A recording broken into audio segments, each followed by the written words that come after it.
சங்கதி 24 செய்திகளோடு இணைந்திருக்கிறீர்கள். விரிவான செய்திகளுக்கு செல்ல முன்னதாக முதலில் இன்றைய நாளுக்கான தலைப்புச் செய்திகள். கண்கள் தோண்டி விற்கப்பட்ட இளைஞர்களுக்கும் அனுரவுக்கும் தொடர்பு, உறைய வைக்கும் உண்மைகள்.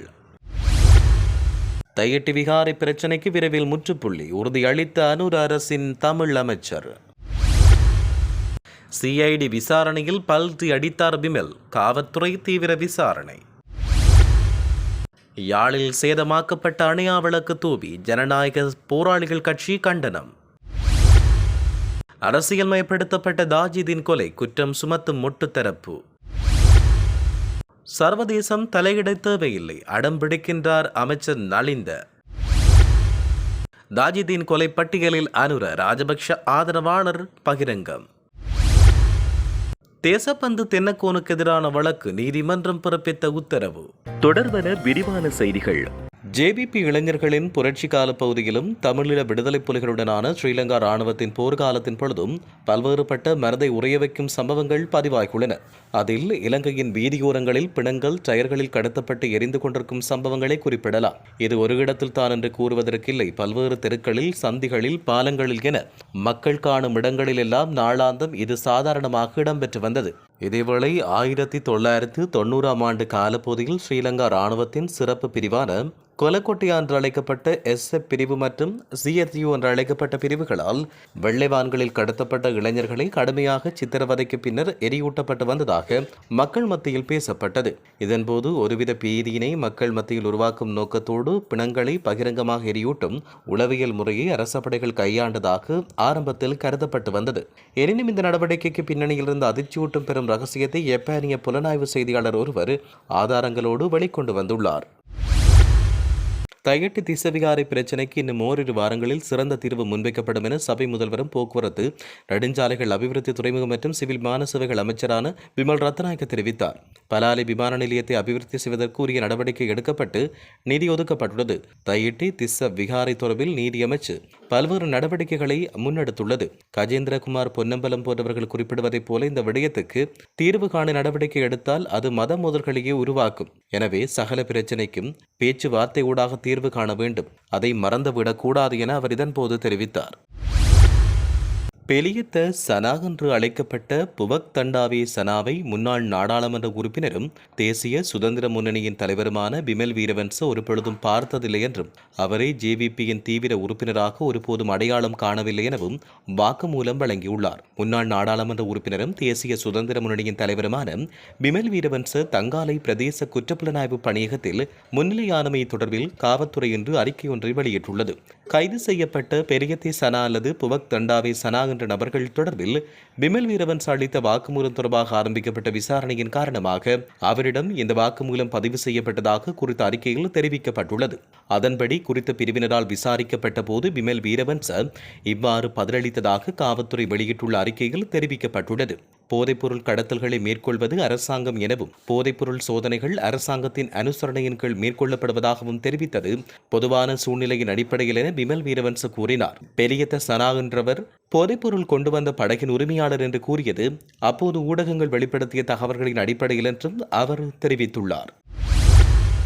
தமிழர்கள் மீது இருக்கின்ற தமது வன்மத்தை கட்டவிழ்த்துவிடும் நோக்கத்தில் செம்மணியில் அமைந்துள்ள அணையா விளக்கு நினைவு தூவி உடைக்கப்பட்டுள்ளதாக ஜனநாயக போராளிகள் கட்சியின் தலைவர் வேந்தன் கண்டனம் வெளியிட்டுள்ளார்.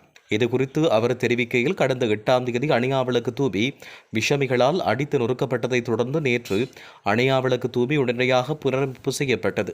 தமிழ் தேசிய இருப்பை கருதியும் தமிழர் கடந்து வந்த வேதனைகள், அடக்குமுறை மற்றும் படுகொலை என்பவற்றை சந்ததிக்கு கடத்தும் நோக்கத்துடனும் தான் நினைவு தூவி நிறுவப்படுகிறது. அதன் தொடர்ச்சியாக செம்மணியில் மனித புதைகுழி அடையாளம் காணப்பட்ட பகுதியில் அமைக்கப்பட்ட அணையா விளக்கு தூவி அடித்து நொறுக்கப்பட்டு சேதப்படுத்தப்பட்டுள்ளது.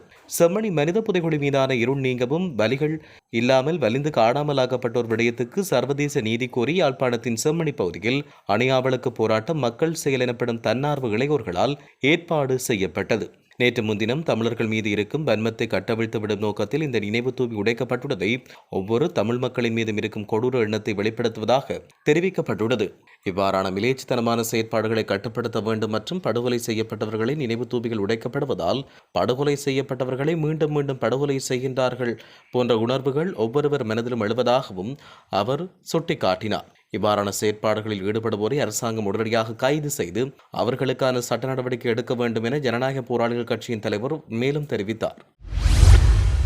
ரக்பி வீரர் பசீம் தாஜிதின் கொலை விவகாரம் அரசியல் மயப்படுத்தப்பட்டுள்ளதாக ஸ்ரீலங்கா பொதுஜன பெரமுன கட்சியின் நாடாளுமன்ற உறுப்பினர் நாமல் ராஜபக்ஷ குற்றம் சுமத்தியுள்ளார். நாட்டில் தேர்தல்கள் நடத்தப்படும் காலத்தில் அதற்கு ஏற்றால் போல் வாக்குகளை பெற்றுக்கொள்ளும் நோக்கத்தில் தாஜிதின் கொலை விடயம் வெளிப்படுத்தப்பட்டு வருவதாக அவர் சுட்டிக்காட்டினார். நல்லாட்சி அரசாங்கத்தின் போதும் இந்த விடயம் தொடர்பில் குற்றம் சுமத்தப்பட்டது.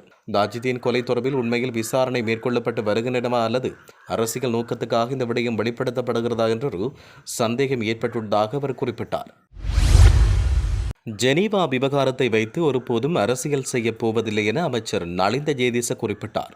ஊடகங்களுக்கு கருத்து வெளியிட்ட போது அவர் மேற்கண்டவாறு குறிப்பிட்டார்.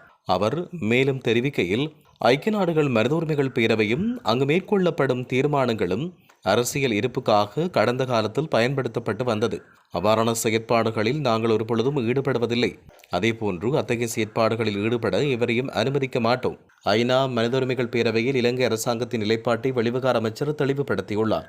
ஜெனீவா தீர்மானத்துடன் நாங்கள் உடன்படவில்லை என்று திட்டவட்டமாக அறிவிக்கப்பட்டுள்ளது. அந்த நிலைப்பாட்டில் நாங்கள் எப்போதும் மாற்றங்களை செய்ய மாட்டோம். கடந்த காலங்களில் இலங்கையின் நீதித்துறையுடைய சுயாதீனம் தொடர்பில் உள்நாட்டிலும் சர்வதேசத்திலும் சந்தேகங்கள் இருந்தன. ஆனால் தற்போது நீதித்துறையின் சுயாதீனம் உறுதிப்படுத்தப்பட்டுள்ளது.